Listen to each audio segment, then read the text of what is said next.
السلام عليكم. تعرف ان العرب المسلمين كانوا اسياد المحيط الهندي قبل الاوروبيين بقرون؟ تعرف انهم بسفن متخيطه ما فيهاش مسمار حديد وصلوا لحد الصين وافريقيا وغيروا شكل التاريخ؟ طب تعرف انهم اكتشفوا اسرار الرياح اللي خلتهم يحتكروا التجاره العالميه؟ ده مش خيال ولا انا بعمل دخله، ده تاريخ حقيقي لمكانه العرب في عالم البحار اللي علمت على اوروبا. اهلا بيكم في استوريتو، السلسله اللي بنتكلم فيها عن تاريخ دول العالم. اسمي اسلام، والنهارده هنستكشف عالم البحار العرب اللي سيطروا على المحيط الهندي، من سفن البغله العبقريه لحد مقاومه الاستعمار البرتغالي، ومن ابن ماجد معلم بحر الهند لحد السلطان سعيد اللي بنى امبراطوريه بحريه بتوصل من افريقيا لاسيا. وهل حكايات السندباد البحري حقيقيه؟ يلا بينا نبدا. العرب المسلمين ليهم في البحار علامات، وتاريخهم البحري مليان بالمغامرات والحكايات.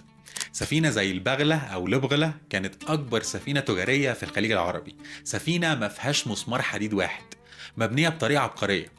كانوا بيخيطوا الألواح الخشب ببعضها بحبال عاملينها من ألياف جوز الهند، علشان بتخلي السفينة قوية وفي نفس الوقت فيها مرونة تخليها تتحمل قوة الأمواج وما تتكسرش. سفينة جميلة مليانة بزخارف كتيرة، وكانت بتشيل ما بين 120 ل 400 طن، وفي أوقات يعني كان في انواع منها بتشيل لحد 500 طن، والبحاره اللي كانوا بيشتغلوا عليها ممكن يوصلوا لحد 100 بحار. هتلاقي ظهرها كده مربع وفيه 5 شبابيك عليها نقوش محفوره. هي سفينه تجاريه اصلا، بس العرب اوقات كان ممكن يستخدموها في الحروب. السلطان سعيد بن سلطان البوسعيدي كان عنده بغله طولها حوالي 40 متر وصاريها حوالي 30 متر، وكانت فيها مدافع من نوع اسمه بلومفيلد عيار 12 رطل، افخم الانواع يعني في اول القرن 19. بيقول لك ان اول ناس بنوا السفينه دي كانوا صناع السفن في الموانئ العمانيه او الفارسيه. خدوا تصميمها من السفن الهنديه، وبعد كده التصميم ده وصل لصناع السفن اللي موجودين في الكويت. بس ازاي بقى اتحولت السفن دي لاساس شبكه تجاريه عالميه؟ التجاره العربيه زمان كانت عامله زي امازون النهارده كده، بس من غير طبعا الانترنت. التجار العرب بنوا أول شبكة اقتصادية عالمية حقيقية في التاريخ. كانوا عاملين نظام ائتمان جامد جدا. التاجر في البصرة يقدر يحول فلوس لشريكه اللي موجود في جاوة مثلا بجواب، مش أكتر من كده، وده عشان ما يشيلوش فلوس كتير في الطريق ويقللوا كمان من المخاطر. ده غير إن كان عندهم نظام تأمين على البضائع والسفن، عشان في حالة الخسارة حاجة ضاعت أو باظت يبقى على الكل. وكمان بورصات بتحدد أسعار السلع زي الفلفل والقرفة، وكانوا بيتعاملوا بعملات مختلفة.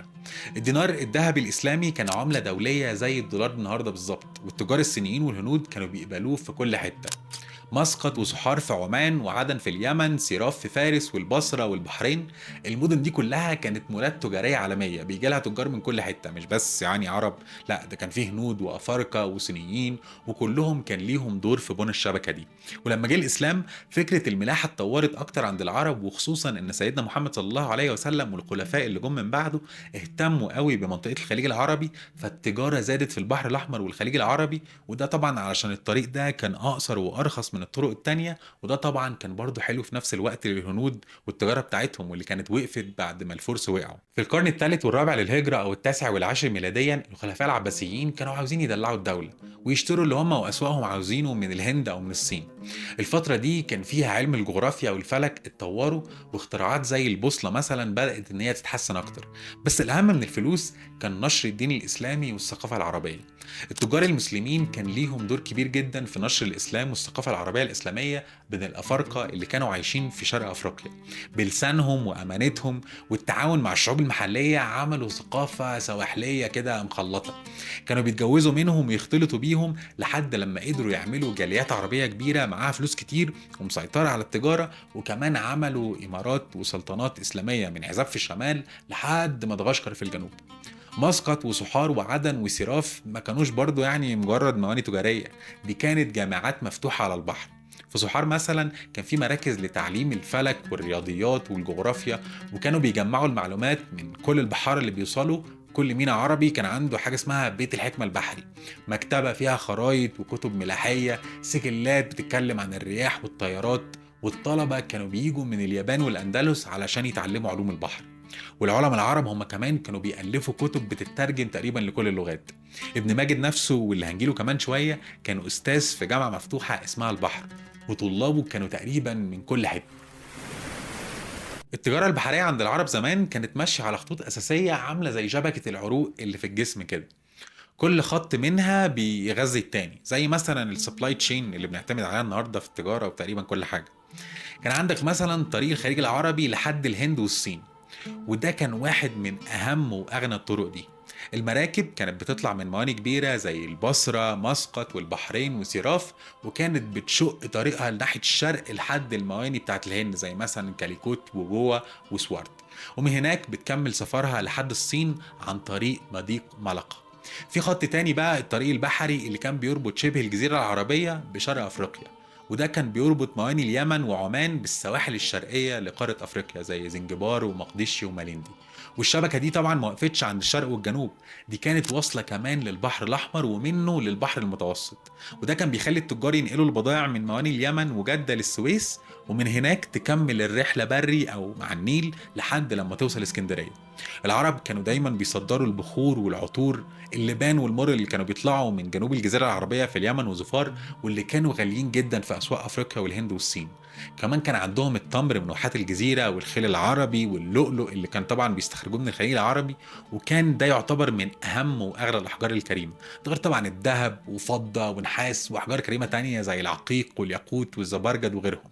وكانوا بيستوردوا من الهند والصين وشرق أفريقيا الحرير، طبعا بيتفصل منه لبس الملوك والأغنياء، والبهارات زي الفلفل والزنجبيل، قرفة وقرنفل، وطبعا الخزف الصيني واللي كان عليه طلب عالي جدا، غير عاج وذهب والماس من الهند، فيروز من بلاد فارس وكده. معرفة العرب بحركة الرياح الموسمية هي اللي خلتهم يحتكروا كل الطرق دي. المعرفة دي كانت سر ما يعرفش قيمته غير اللي في المهنة، وده اللي خلى المراكب العربية تمشي مسافات طويلة والدنيا في الأمان منه.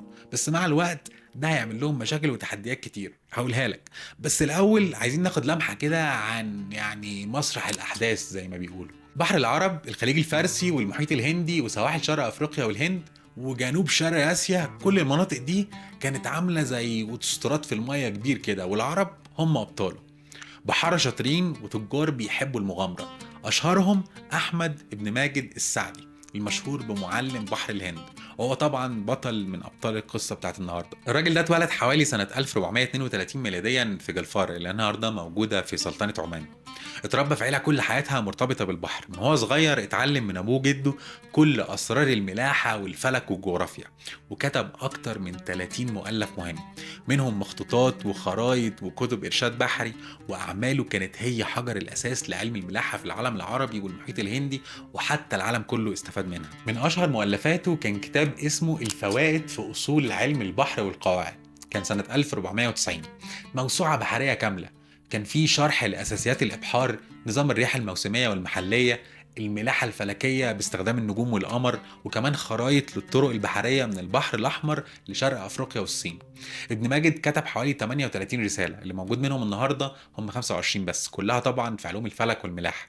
ناس كتير كمان فاكرة ان هو اللي اخترع البوصلة، بس الحقيقة ان ده كان اختراع صيني من ايام أسرة هان، وهو قدر يحوله من أداة بسيطة لنظام ملاحة، قسمها ل 32 نقطة بدل 8، واخترع الحقة اللي هو نظام متطور ان البوصلة ما بيتأثرش بحركة السفينة.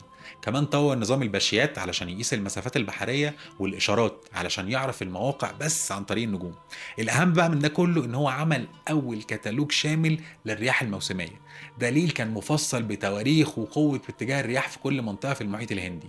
والنظام ده كان أساس الملاحة العالمية، والسر اللي خلى العرب مسيطرين على تجارة المحيط لقرون طويلة. بس هو طبعا ما كانش الوحيد في الساحة، كان في برضه قبله ناس جامدين جدا زي مثلا أبو عبيدة عبد الله ابن القاسم الصحاري، اللي وصل للصين في القرن الثامن الميلادي، والامبراطور هناك اداله لقب جنرال الاخلاق الطيبه تقديرا لاخلاقه وتاثيره. كمان كان في واحد اسمه سليمان السرافي اللي كتب مغامراته في الهند والصين في القرن التاسع الميلادي، وحكاياته كانت بيقول لك هي مصدر الالهام لقصص السندباد البحري. العرب كانوا جامدين جدا في التكنولوجيا البحريه.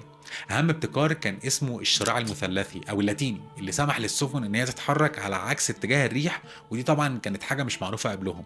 من الادوات اللي عندهم كمان كان حاجه اسمها الكمال او الكمال، ده عباره عن حته خشب مربوطه بحبل وعليه عقد بتمثل خطوط العرض لمواني معينه. بيستخدموا ارتفاع النجم القطبي علشان يحددوا الموقع بالظبط، وده اللي خلاهم يوصلوا ويرجعوا لنفس المينا بدقه جباره. واخترعوا طرق تحديد اتجاه القبله من اي مكان في البحر. بحارة العرب ما كانوش مجرد ملاحين، دول كانوا علماء متنقلين، على كل سفينة تجارية كنت هتلاقي فيه حاجة اسمها حكيم البحر. ده دكتور بيعرف يعالج أمراض الرحلات الطويلة عموما. كانوا عارفين إن حاجات زي مثلا أكل البرتقال والليمون يمنع زيف اللثة، شرب المية بتاعت جوز الهند مثلا يمنع الجفاف، الزنجبيل يمنع دوار البحر.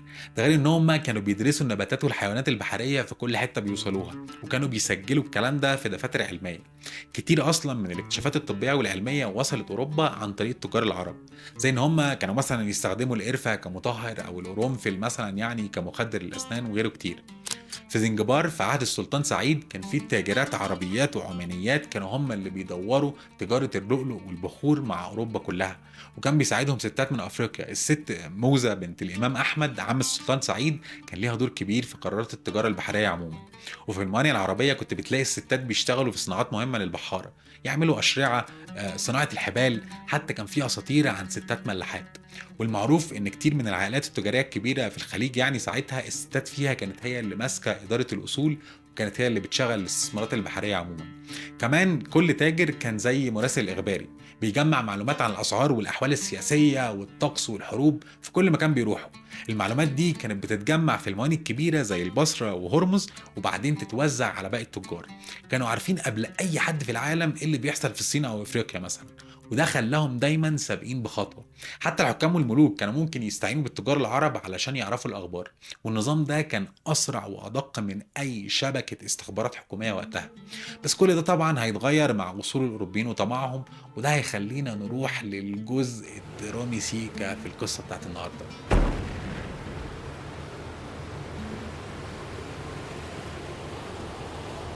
قبل ما البرتغاليين يوصلوا كان في منظومة تجارة شغالة، زي ما قلنا العرب بيجيبوا البضائع من الشرق، الهند والصين وشرق أفريقيا، لحد الموانئ اللي زي اسكندرية أو البصرة مثلا.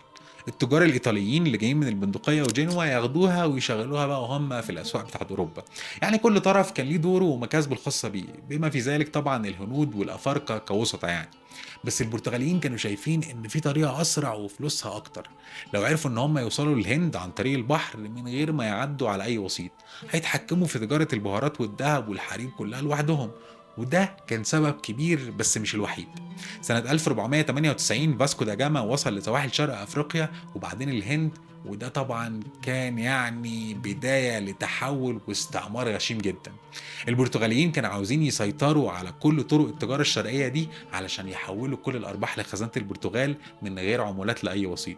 طبعا عقلية صليبية، الرحلات دي كانت امتداد لحملاتهم الدينية، ورفعوا الصليب على سفنهم وكأنها حملات عليها يمام سلام.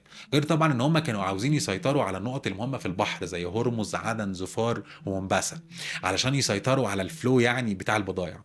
وطبعا سفنهم الجديدة الكراك او الكارافيل كانت يعني قادرة ان هي تشيل مدافع كبيرة جدا، حطوا مدافع بحرية على ظهر السفن دي. وده طبعا يعتبر كان فرق قدام تقنيات الملاحه العربيه اللي كانت حلوه قوي، بس مش ان هي تواجه قوه بالحجم ده في عرض البحر. حتى اساطيل سريعه زي اسطول هرمز ما قدرش ان هي تقاوم القصف المدفعي اللي جاي لهم من البحر. والبرتغاليين كانوا بيلعبوا برضه بعنف ممنهج جدا، كان في سياسه رعب كده واستعراض قوه. في مصادر كتير بتاكد على اعمال وحشيه وحملات نهب، حرق مراكب صيد، مجازر صريحه ضد المدنيين والبحاره. فاسكو دا جاما نفسه امر باعدام ناس كتير سنه 1502، غير حملات واحد اسمه الفونسو دي البوكريك اللي كانت دمويه جدا على مسقط وخرفكان سنه 1507. وعشان يضمنوا سيطرتهم، واحده من الادوات الاداريه اللي كانوا بيستعملوها كانت نظام اسمه القرطاس، ترخيص مرور. يعني رخصة كده، أي سفينة عايزة تتمشى أو تعدي في المحيط الهندي لازم يكون معاها الترخيص من البرتغاليين، من غيره السفينة ممكن تتسرق أو تتغرق. النظام ده خلى البرتغاليين من الآخر يراقبوا البحر ويفرضوا رسوم على الكل، يقطعوا الشبكة التجارية اللي كانت طبعا معتمدة على الوسطى العرب. وتأثير ده طبعا خسارة كبيرة جدا للتجار العرب، زيادة في تكاليف التجارة، وزنق حركة التجارة أصلا في محاور هم اللي بيسيطروا عليها. بس ده طبعا يعني مش معناه ان العرب هيستسلموا. المقاومة كانت عملية وبالسيكا سيكا، ما كانتش بس مقاومة مسلحة، كان في توازن بين اوقات حرب ويعني اوقات سياسة. وكمان كان في اعادة تنظيم لاماكن زي عمان، ودعم برضو من شعوب جاية من افريقيا واسيا للعرب. العمانيين كانوا من ابرز اللي قاوموا البرتغاليين، القيادات المحلية زي الامام ناصر بن مرشد اللي كان اول اللي قلبوا الترابيزة، عمل ثورة وحرر مدينة خرفكان، وبعدها اليعربة كملوا المشوار. ما وقفوش غير لما طردوا البرتغاليين نفر نفر. سنة 1659 الإمام سلطان بن سيف اليعربي الأول ضم منطقة ظفار للسلطنة، وده مش بس عشان مساحتها لكن لأنها كمان موقع استراتيجي مهم جدا على طرق التجارة. لكن الذروة كانت سنة 1696. العمانيين عملوا هجوم ضخم حرر كل جزر زنجبار والسواحل الشرقية لأفريقيا. كل الكلام ده كان مع البرتغاليين، وده ما كانش طبعا انتصار عادي، دي كانت ضربة في مقتل لقوة البرتغاليين في المنطقة دي. الاسطول العماني كان بيدخل معارك بحريه من النوع اللي بيغير الخرايط. سنه 1668 بعتوا 7 سفن حربيه كبيره لباب المندب علشان يكسروا الحصار البرتغالي، والنتيجه فشخوا البرتغاليين، رفعوا الحصار ونظفوا المنطقه من اي سفينه برتغاليه. بعدها سيطروا على جزر سقطرى وطردوا البرتغاليين منها لحد لما بيوصلوا لقلب الدفاع البرتغالي، حصن يسوع. واللي ما كانش يعني حصن عادي موجود كده في شرق افريقيا، ده كان مبني على الميه في مدخل المينا بتاعت مومباسا في كينيا. تصميمه كان عبقري، حيطان سميكه وعاليه، فتحات للمدافع، الابراج مايله علشان محدش يعرف يطلعها، بوابتين دخول علشان يبطئوا اي اقتحام جاي لهم، وخندق عميق جدا حوالين الحصن. الحصار ده بدأ في مارس سنة 1696. الأسطول العماني جه بقوة كبيرة، لكن الهجوم الأول ده فشل قدام قوة المدفعية بتاعة الحصن، ومن هنا الحصار اتغير من هجوم لمعركة استنزاف استمرت لحد ديسمبر سنة 1698. 33 شهر كاملة من الجوع والتعب والمرض. المعركة مش كلها كانت بالمدافع والسيوف، نصها أصلا كان ضد الطاعون والملاريا. وفي وقت من الأوقات فضل 20 برتغالي بس في الحصن، وبعدها الرقم نزل ل9 لحد لما ما فضلش غير جندي واحد بيقول لك كتب رسالة لحاكم مومباسا البرتغالي بيطلب منه النجدة. كانت رسالة من واحد عارف إن محدش جاي. العمانيين لعبوها صح، استغلوا مواسم الرياح الموسمية وكانوا عارفين إن الأسطول البرتغالي اللي جاي من جوه المحيط ما يقدرش إن هو يوصل غير في أوقات معينة من السنة، فكانوا بيخنقوهم أكتر في الفترات اللي ما فيهاش إمدادات. والانتصارات دي ما وقفتش لحد هنا، دي كانت بداية عصر جديد مع قائد زي السلطان سعيد بن سلطان اللي كمل الطريق وبنى امبراطورية بحرية حقيقية. في أوائل القرن ال19 بعد موت السلطان بن أحمد سنة 1804 عمان واجهت صراعات داخلية من فصائل زي الوهابيين والعيلة المالكة. سعيد بن سلطان اللي كان عنده 15 سنة بس، خد بالك 15 سنة، خطط انقلاب سنة 1806. استدرج ابن عمه بدر بن سيف اللي كان متحالف مع الوهابيين واغتاله في بركاء، والحركة دي خلته يظهر كمحرر من نظام مكروه، وكمان كسب دعم الشعب والعيلة. ده راجل بدأ صغير بس طموحه غير الخريطة. سعيد نقل العاصمة بتاعته لزنجبار سنة 1832 وبنى إمبراطورية تجارية من الخليج لحد شرق أفريقيا. وقع أول معاهدة تجارية مع أمريكا سنة 1833 وبعت سفينة السلطان لنيويورك سنة 1840، كانت شايلة هدايا وبضايع علشان يعني يفتح سكة معاهم. كمان عمل معاهدات مع بريطانيا وفرنسا وخلى زنجبار مركز تجاري عالمي.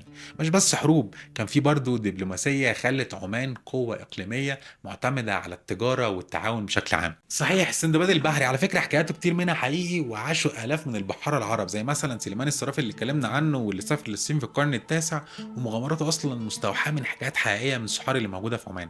وكان زي ما قلنا مول يا باشا كبير وفيه كل حاجة. بس المهم إن سنة 1980 واحد اسمه تيم سفرين حول الأسطورة دي الحقيقة، بنى سفينة صحار بالطريقة القديمة وسافر بيها من مسقط للصين 9600 كيلومتر في 8 شهور. عملها بأدوات عربية بدائية زي اللي كانت بتحصل زمان، وده بيثبت إن رحلات السندباد ممكنة، وإن تراثنا البحري ده مش خيال، ده تاريخ علم العالم كله. وده بيخلينا برضو ممكن نفكر لو هم عملوها إحنا كمان قادرين نعمل أي حاجة. المهم لو الفيديو ده عجبك لايك جامد، سبسكرايب يعني عشان نوصل اي حته يا جدعان قبل اخر 2025، وقولوا لنا لو عندك سندباد حقيقي في حياتك، واتفرجوا طبعا على الفيديوهات اللي فاتت، واستنونا الاسبوع الجاي. سلام.